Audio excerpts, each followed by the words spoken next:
और भाई लोग क्या हाल है? देखो, सीधी सीधी बात करूंगा, जो प्रोडक्ट्स मैंने यूज़ किया जिससे मुझे बहुत हेल्प मिला, मेरा हेयर रीग्रो हुआ। एक चीज़ मैं स्टार्टिंग में दिखा देना चाहता हूँ। कई लोगों ने बोला कि भाई ने ट्रांसप्लांट करा लिया उस एरिया में, तो मैं आपको बिल्कुल ऐसे करके दिखा देना चाहता हूँ। ये देखो, अगर ट्रांसप्लांट में करवाता तो यहाँ पे छोटे छोटे फॉलिकल्स होते हैं ट्रांसप्लांट में, जो डालते हैं, इम्प्लांट करते हैं, उसके बाद वो बढ़ते हैं। बट कोई ट्रांसप्लांट नहीं है, नेचुरली मेरे बाल वापस आए। दूसरी बात कि मुझे आप लोगों से कोई पैसे वैसे तो लेने नहीं, कोई मैं प्रोडक्ट तो इंडोर्स कर नहीं रहा, मेरा कोई इसमें ऐसा नहीं है कि मैं अपना एडवांटेज के लिए। मैं ये चाहता हूँ कि कई लोग सोचते हैं ना कि बाल जेनेटिक रीजन से चले गए, जीन्स की वजह से चले गए। देखो यार, जेनेटिक जैसा मैंने बताया था लास्ट वीडियो में, हो सकता है 10 साल बाद होना हो, और 10 साल पहले आप फेस कर रहे हो एयरफॉल, तो अभी आपके स्कैल्प की कैपेसिटी है हेयर रीग्रो करने की, इस चीज़ को समझो।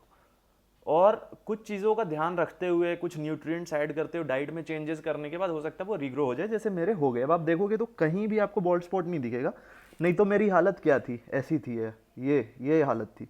तो यहाँ से यहाँ तक मैं पहुँचा हूँ आज, ब्लैक शाइनी थिक हेयर है। क्यों है? क्योंकि मैंने, हाँ, एक चीज़ मैं बता देना चाहता हूँ। देखो, फिर से मैं कोई डर्मेटोलॉजिस्ट हूँ नहीं। सबसे पहला सजेशन यही दूंगा कि अगर सच में एयरफॉल इशू हो रहा है आपको और आप कॉन्शियस हो, तो आप पहले तो डर्मेटोलॉजिस्ट को विजिट करो। ये मेरा फर्स्ट सजेशन होगा। लेकिन जो किसी का बजट नहीं है, नहीं विजिट कर सकते, तो मैं अपना एक्सपीरियंस आपसे ऑनेस्टली शेयर कर रहा हूँ कि मैंने कैसे अपना हेयर ट्रांसफॉर्मेशन किया, कैसे बाल आ गए। तो सीधा आपको दिखा देता हूँ क्या क्या चीज़ें मैंने कंज्यूम किया था। ये बीकोजाइम C14 नाम की टैबलेट है। भाई मैं फिर से बोल रहा हूँ कि ये सब आप अपने रिस्क पे करोगे, मुझे ब्लेम मत करना, क्योंकि हर दवाई का हो सकता है कुछ साइड इफेक्ट हो। बट वैसे मैं बता देता हूँ, तो इसमें आपको क्या मिलता है, इसमें vitamin B complex plus biotin plus vitamin C, और ये ना 22 रुपये का 15 टैबलेट मिलता है। तो पूरे महीने का खर्च 44 रुपीज़ का। साइंटिफिकली देखा जाए तो ऐसा कोई नुकसान नहीं है इसका, बट फिर भी कोई भी मेडिकेशन मैं यही बोलूँगा कि डॉक्टर के प्रेस्क्रिप्शन से आपको लेना चाहिए। ये मैंने यूज़ किया था एक टैबलेट नाश्ते के बाद। तो इसमें मैंने देखा कि इसका जो वो है इंग्रेडिएंट है, तो इसमें मुझे बायोटिन भी मिल गया, विटामिन बी कॉम्प्लेक्स बहुत वाइटल होता है आपके हेयर ग्रोथ के लिए, विटामिन सी भी है, तो ओवरऑल मल्टीविटामिन प्लस बायोटिन मिल गया। इसके साथ साथ जिंक, तो जिंक के लिए जिंकोविट, ये पता खत्म हो चुका है, देखो ये खत्म है। तो मैं आपको वो चीज़ बता रहा हूँ ऑनेस्टली जो मैंने यूज़ किया, ठीक है। सबकी स्कैल्प टाइप के हिसाब से चीज़ें अलग अलग होती है, जो जो चीज़ें मैंने यूज़ करी वो मैं बता रहा हूँ। तो जिंकोविट मैं लेता था जिंक के लिए, वो भी जिंक भी बहुत इसेंशियल न्यूट्रिएंट है आपके लिए। क्योंकि क्या होता है, एक बात बता रहा हूँ, कई बार मेल में जो बॉल्डनेस आता है वो डीएसटी बढ़ने की वजह से होता है, और डीएसटी होता है डिहाइड्रोटेस्टोस्टेरोन। अब जिंक विंक की कमी होने की वजह से क्या होता है, बॉडी में टेस्टोस्टेरोन डिप्लीशन होता है, टेस्टोस्टेरोन नीचे की तरफ जाता है जिंक डिफिशियंसी की वजह से। जिंक की डिफिशियंसी खत्म करोगे तो हो सकता है डीएचटी नीचे चला जाए, टेस्टोस्टेरोन बढ़ेगा तो, और कन्वर्जन कम हो जाए, जो डीएचटी में कन्वर्ट होता है टेस्टोस्टेरोन आपका। तो जिंक ये, और एक चीज़ आपको पता है कि मैं फिटनेस फ्रीक हूँ। कई लोग जैसे नए जुड़े हैं हेयर फॉल इशू की वजह से, पर मैं मेनली फिटनेस की वजह से मैंने अपने डाइट में प्रोटीन रिच फूड को इंक्लूड किया, प्लस प्रोटीन सप्लीमेंट्स वगैरह मैंने कंज्यूम किया भाई, ठीक है। तो अगर आपका बजट है तो आप प्रोटीन सप्लीमेंट कंज्यूम कर सकते हैं, अदरवाइज नेचुरल डाइट से भी प्रोटीन का आपको ध्यान रखना है, क्योंकि हेयर ग्रोथ के लिए प्रोटीन बहुत ही वाइटल और इंपॉर्टेंट न्यूट्रिएंट है, ठीक है। ये चीज़ें। अब बात करते हैं शैम्पू और कंडीशनिंग की। मैं गलती क्या कर रहा था, हाँ, ऑयलिंग का भी एक मैं मिस्टेक कर रहा था रेगुलरली। एक चीज़ और बता देता हूँ, ये देखो ब्रांड नहीं दिखा रहा, क्योंकि ब्रांड दिखाऊंगा तो आपको लग सकता है कि प्रमोशन है। तो ब्रांड हटा के कोई सा भी 10,000 mcg का बायोटीन अलग से आप कंज्यूम कर सकते हो। बायोटीन बेसिकली विटामिन एच होता है, जो हेयर ग्रोथ के लिए बहुत रिस्पॉन्सिबल होता है। तो ये चीज़ें उनके लिए एप्लीकेबल है जिनका न्यूट्रिशन की कमी की वजह से हेयर फॉल हो रहा है एज से पहले। जेनेटिकली जाने की तो बात ही अलग है, एज से पहले हो रहा है, तो ये चीज़ें रोक देगा हेयर फॉल, और वापस हेयर रीग्रो करने में आपको बहुत हेल्प करेगा ये चीज़ें। डाइट की मैं बात करूँ तो प्रोटीन रिच डाइट आपको रखना चाहिए, और बाहर का थोड़ा अवॉइड करना, ऑयली और ट्रांस फैट वगैरह, अगर हेयर लॉस इशू हो रहा है तो, ठीक है। योगा मैंने नहीं किया, बट मैं वैसे बता रहा हूँ क्योंकि मैंने थोड़ी स्टडी वगैरह की थी। तो शीर्षासन जो होता है वो क्या होता है, ब्लड सर्कुलेशन को आपके स्कैल्प तक लेके आता है। तो वो भी एक तरीके का आपके लिए बहुत प्लस पॉइंट हो सकता है, अगर आप चाहते हो कि हेयर फॉल ना हो, हेयर रीग्रो करे। तो सर्कुलेशन।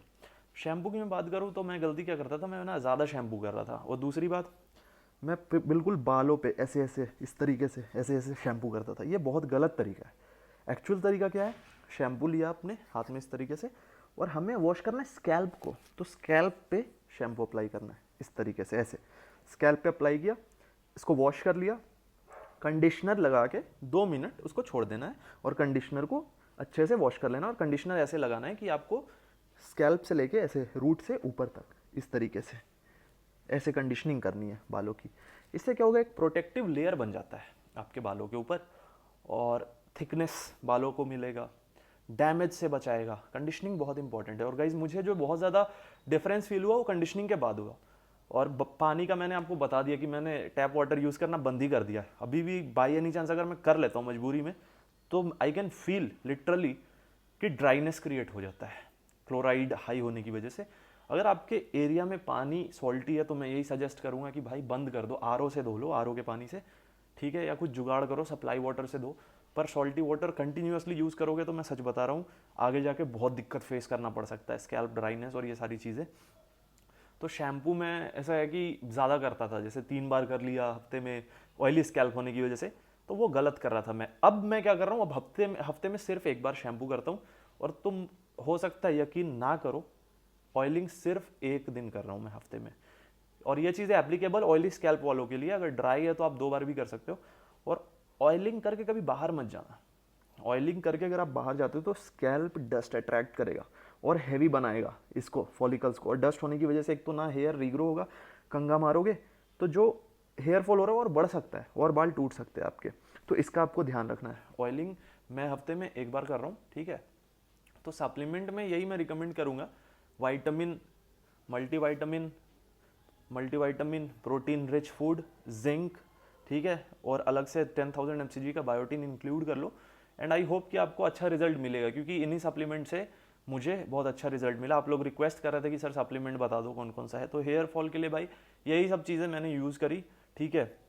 मिनॉक्सिडिल मैंने इसलिए नहीं यूज़ किया क्योंकि मुझे लिटरली, मैं डर्मेटोलॉजिस्ट से मिला तो उन्होंने ये बोला कि मिनॉक्सिडिल ना शॉर्ट टर्म का काम तो कर देगा आपके लिए, पर आगे दिक्कत कर सकता है कि जब तक आप उसको यूज़ कर रहे हो उसके इन्फ्लुएंस में बाल रीग्रो हो जाएंगे।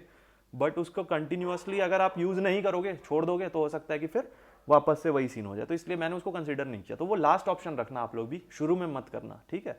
हो सकता है टेम्पररी हेयर रीग्रो हो जाए बट आगे दिक्कत हो सकती है, ऐसा मुझे डर्मेटोलॉजिस्ट ने बताया। तो वही चीज़ें मैं आपसे शेयर कर दिया, ठीक है गाइज। तो आई होप कि आप अगर इन चीज़ों को इंक्लूड करते हो, अपना इम्प्लीमेंट करते हो, तो जैसा रिजल्ट मुझे मिला है आज मैं खुश हूँ अपने हेयर कंडीशन से। क्योंकि ये देख के तो मैं परेशानी हो गया था लिटरली, मतलब मुझे ऐसा लगा था कि यार ख़त्म सब कुछ, कैसे यूट्यूब वीडियोस बनाऊंगा, कैसे कैमरे के आगे आऊँगा, क्योंकि बाल जाना इज़ लाइक, फिर से बोलूँगा, it's a hidden crown of man, ठीक है। तो गाइज इन चीज़ों का ध्यान रखना। और प्रोटीन वोटीन अगर आप लोग बोलोगे तो मैं नेक्स्ट वीडियो में डाइट प्लान ले आऊँगा आपके लिए, जो मैं पूरे दिन में फॉलो करता हूँ, और वो आपके हेयर के लिए भी अच्छा रहेगा। प्रोटीन सप्लीमेंट अगर बोलोगे तो मैं रिकमेंड कर दूंगा, क्योंकि ऐसे करूँगा तो आप लोग को लग सकता है पेड प्रमोशन, इसलिए मैंने कोई भी ब्रांड स्पेसिफिकली नहीं बताया, ठीक है। 50 ब्रांड आए हुए हैं मेरे पास कि आप प्रमोट कर दो, पर ऐसा कुछ नहीं है गाइज, क्योंकि एक ऑनेस्टी ऐसी चीज़ है ना जो जोड़ के रखती है एक दूसरे से, ठीक है। सो गाइज आज के लिए इतना ही। आई होप इससे आपको हेल्प मिले इन चीज़ों को इम्प्लीमेंट करना। और बाकी और कोई क्वेरी है आपका तो कमेंट सेक्शन में बताना, क्योंकि एक वीडियो में सारी चीज़ें कवर नहीं कर सकता। मुझे लगता है एक हेयर के लिए मैं अलग प्लेलिस्ट ही बना देता हूँ, और जो भी हेयर के रूटीन से रिलेटेड और बहुत सारी चीज़ें, क्योंकि बहुत सारी चीज़ें हमें पता ही नहीं है, हम गलत कर रहे हैं, और उसको सुधारने की वजह से हमारा हेयर रीग्रो हो सकता है। सो गाइज इस वीडियो में आज के लिए इतना ही। ये थे सप्लीमेंट्स जो मैंने यूज़ किए और ऐसा मुझे रिजल्ट मिला। आई होप आपको भी मिले। So guys thank you so much for watching. Channel पर नहीं तो सब्सक्राइब कर देना, वीडियो पसंद तो लाइक कर देना, और लोगों तक पहुंचा दो, शेयर कर दो, जो भी जिनको ज़रूरत हो, जो हेयर फॉल इशू फेस कर रहे हैं। Thanks for watching guys, till then stay safe, take care, bye bye.